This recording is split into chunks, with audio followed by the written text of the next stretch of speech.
जय श्री कृष्णा। प्रिय दर्शकों, आप सभी का स्वागत है हमारे इस YouTube चैनल पर। दर्शकों, यदि आपको ध्यान है तो मैंने आपसे कहा था कि 2023 के साल में प्राकृतिक आपदाएं अपनी चरम सीमा पर रहेंगी। आपने उस बात को भी सत्य होते हुए पाया है और वर्तमान के अंदर आप देख भी रहे हैं कि किस तरह की प्राकृतिक आपदाएं इस समय पर संसार को परेशान भी कर रही है। 2024 के लिए मैंने आपसे कहा है कि 2024 का साल हमें 2020 और 21 की याद दिलाएगा, तो बहुत से लोगों के मन में संशय भी आया था। मैंने उसका भी निवारण आप लोगों को किया था कि किस तरह की परिस्थितियां रहेंगी। लेकिन आज के वीडियो में मैं आपको एक वो बात बताने जा रहा हूं जो निश्चित तौर पर 2024 के साथ जुड़ी हुई है, लेकिन उसका घटनाक्रम अभी से बनना आरंभ हो गया है। अगर मैं आपसे बात कहूं कि भविष्य के कुछ जहरीले बीजों को बोने का काम अब शुरू हो चुका है, जिसकी फसल 2024 में कटेगी, तो ये बात गलत नहीं है। ग्रहों की क्या परिस्थिति बन रही है, पहले उसका आकलन लेते हैं। शनि वक्री है, शुक्र वक्री है। शनि की दृष्टि शुक्र पर है, शुक्र की दृष्टि भी शनि पर है, दोनों आमने सामने है। ऐसे में ये जो परिस्थिति बनी है, ये परिस्थिति कुछ अलग तरह की है।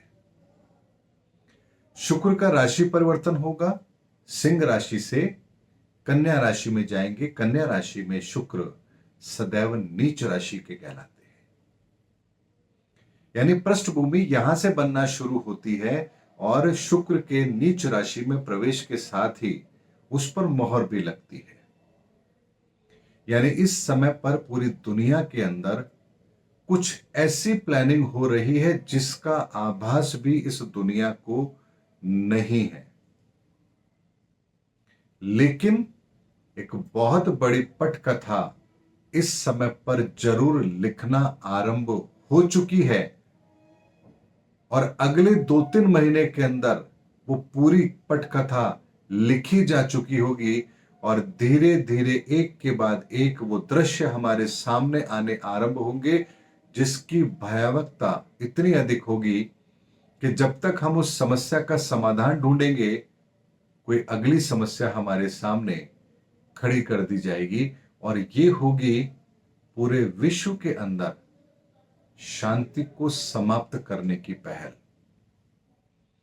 यानी ऐसे परिदृश्य का जन्म जहां पर हर देश, मैं भारत की बात नहीं कर रहा हूं, मैं पूरे विश्व की बात कर रहा हूं, पूरे विश्व में ऐसा सिनेरियो क्रिएट होगा, अशांति का माहौल होगा कि सरकारें अपने घर को ही संभालने में लगी रहेंगी और कुछ लोग अपने बहुत बड़े मिशन को पूरा करने में लगे हुए होंगे। स्वास्थ्य के मोर्चे पर परेशानी, प्राकृतिक आपदाओं का सामना, हर देश के अंदर आंतरिक शांति का भंग होना, भौगोलिक स्थिति तो हमें परेशान कर ही रही है, लेकिन साथ में आर्थिक समस्याएं भी हमें घेरेंगी। और ऐसे कमजोर माहौल के अंदर जब आपके पास आर्थिक शक्ति ना हो, सामाजिक शक्ति ना हो, आध्यात्मिक शक्ति ना हो, हर तरह से आप घिरे हुए हो, क्योंकि हर व्यक्ति अपने धर्म को लेकर के अपने अलग तरह के रास्ते अपना रहा है, ऐसी परिस्थिति किसी भी समय पर रही हो, किसी भी कालखंड में रही हो, बहुत ही भयानक होती है। और उस समय पर कुछ ऐसे विचारधारा के लोग जो इस दुनिया के अंदर अशांति कायम करना चाहते हैं, उनका उद्देश्य होता है इस पूरी दुनिया पर अपना आधिपत्य स्थापित करना, और उसकी प्लानिंग वो बहुत लंबे समय से करते हैं, पर्दे के पीछे रह के करते हैं, सामने होते नहीं है। समस्याएं ऐसी होती है जिनको समझने में आपको वक्त लगता है, जब तक आप समझते हैं तब तक वो अपना पूरा कार्य कर चुके होते हैं और अगली समस्या आपके लिए खड़ी कर देते हैं। ऐसी भयानक स्थिति यहां पर इस समय पर ग्रहों के आधार पर मुझे बनती हुई नजर आ रही है, जो आने वाले समय के अंदर हमारे सामने अलग अलग रूपों के अंदर आएगी। यानी कुछ ऐसे जहरीले बीज बोए जा चुके हैं जो धीरे धीरे बड़े होंगे, समाज के अंदर ऐसी परिस्थिति पैदा करेंगे, देश के अंदर ऐसी परिस्थिति पैदा करेंगे जो हमें हर तरह के क्राइसिस का सामना कराए, जिससे बचने का रास्ता हमारे पास ना हो और हम ऐसी परिस्थिति का सामना करें जहां पर हम एक अच्छी सरकार भी ना चुन पाए। यानी इतने भ्रम के बादल खड़े कर देना कि व्यक्ति यही नहीं समझ पाए कि आखिर उसे करना क्या है। और ऐसी कमजोर स्थिति के अंदर जब कोई देश आता है तो उससे अपनी शर्तों पर काम करवाना बहुत आसान होता है। अगर आपको उदाहरण दूं तो आप ऐसे समझिए कि पाकिस्तान के इस समय जो हालात हैं, अमेरिका उससे जो चाहे करवा सकता है, चाइना उससे जो चाहे करवा सकता है, क्योंकि इस समय वो अपनी कुछ करने की स्थिति में ही नहीं है। नेपाल के हालात हो चुके हैं, श्रीलंका के हालात हो चुके हैं, रशिया और यूरोप भी उसी तरफ बढ़ रहे हैं और अगला नंबर भारत का है। और इन चारों पांचों चीजों को जब मैं कंबाइंड करके देखता हूं, ग्रहों की परिस्थिति, प्रधानमंत्री जी की कुंडली के अंदर आने वाला समय जो उनकी अग्नि परीक्षा लेने वाला है, विश्व के अंदर आर्थिक मंदी का संकेत और ग्रहों की परिस्थिति, अमेरिका की हठधर्मिता, चाइना की कूटनीतिक चालें, रशिया की स्थिति, इकोनॉमिकल कंडीशन पूरे विश्व की, ये सारी चीजों को जब मैं एक सिनेरियो पर रखकर देखता हूं तो बहुत विचित्र घटनाक्रम मेरे सामने आता है जो ग्रहों के कॉम्बिनेशन से बिल्कुल मैच करता है और एक बहुत बड़ी चिंता देता है कि भविष्य के अंदर एक ऐसी पटकथा लिखी जा रही है भविष्य के लिए जो पूरे विश्व के अंदर इतने खतरनाक जहरीले पौधों को पनपाएगी, यानी कि ऐसी विचारधारा को पैदा करेगी, ऐसी परिस्थिति को पैदा करेगी जिसको संभालना विश्व के लिए बहुत मुश्किल होगा। आप सोचिए, मैं एक उदाहरण देता हूं आपको। आप सोचिए, पूरे विश्व के अंदर अगर भारतीयों का विरोध होना शुरू हो जाए, पूरे विश्व के अंदर, हर देश के अंदर मुसलमानों को खदेड़ने की एक मुहिम शुरू हो जाए, पूरे विश्व के अंदर अगर मान लीजिए चाइना के प्रोडक्ट का बहिष्कार होना शुरू हो जाए, पूरे विश्व के अंदर हथियारों की होड़ शुरू हो जाए, पूरे विश्व के अंदर अपने धर्म को लेकर के कट्टरपंथी विचारधाराओं के उनके प्रयास और अधिक हो जाएं, पूरे विश्व के अंदर खाद्यान्न को लेकर के संकट पैदा हो जाए।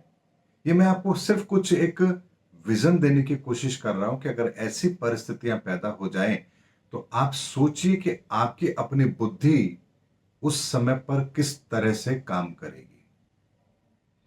आप आवेश में भी आएंगे, आप घटनाक्रम का सही आकलन भी नहीं कर पाएंगे, आप किसी को दोषी भी नहीं ठहरा पाएंगे, तो किसी को क्लीन चिट भी नहीं दे पाएंगे और आप ऐसे भ्रम में होंगे कि उस समय पर मरता क्या ना करता, आप वो कार्य करने पर विवश जरूर होंगे जो कार्य उस समय पर आपको नहीं करना चाहिए।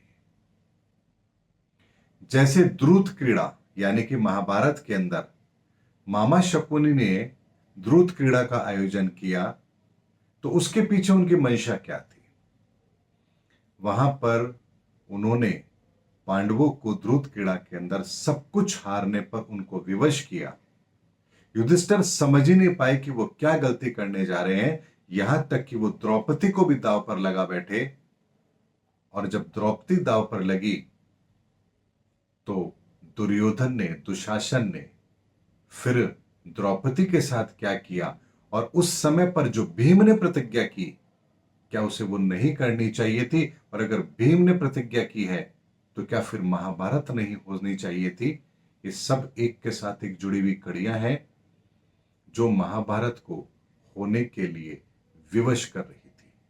और वर्तमान के अंदर भी ऐसा ही कुछ हो रहा है, जब ऐसी विचारधारा, ऐसे कर्म को करने की प्लानिंग हो रही है जो भविष्य के अंदर इस दुनिया को ऐसे दोराहे पर लाकर खड़ा करेगी जहां हमारे पास संहार के अलावा और कोई दूसरा रास्ता होगा ही नहीं। इसलिए बड़ा खतरनाक समय है ये वर्तमान का समय। और इस समय पर विश्व शांति की पहल वैसे तो बेईमानी है, लेकिन फिर भी की जानी चाहिए, क्योंकि हम विश्व शांति के प्रयासों को बहुत पीछे छोड़ चुके हैं। अब वो प्रयास बेईमानी है, लेकिन फिर भी हमें प्रयास तो करने चाहिए। कैसे करने चाहिए, कौन करेगा, ईश्वर जाने, लेकिन करने तो पड़ेंगे। दर्शकों, उम्मीद करता हूं आज का वीडियो बहुत सेंसिटिव टॉपिक पर था, इसलिए मैंने आपको ग्रहों के आकलन के आधार पर वर्तमान की परिदृश्य को कंबाइंड करते हुए आपको एक विजन दिया है कि क्या होने वाला है भविष्य के अंदर, क्योंकि परिस्थितियां ठीक वैसी ही बनती जा रही हैं जैसा मैंने प्रिडिक्ट 2018 में किया था कि शनि पूरी दुनिया को बदल कर रख देंगे, और वही कुछ होने जा रहा है। उम्मीद करता हूं दर्शकों मेरा वीडियो आपको जरूर अच्छा लगा होगा। अगले वीडियो के अंदर आपसे फिर भेंट होगी, तब तक हमारे चैनल पर बने रहिए। जय हिंद, जय भारत।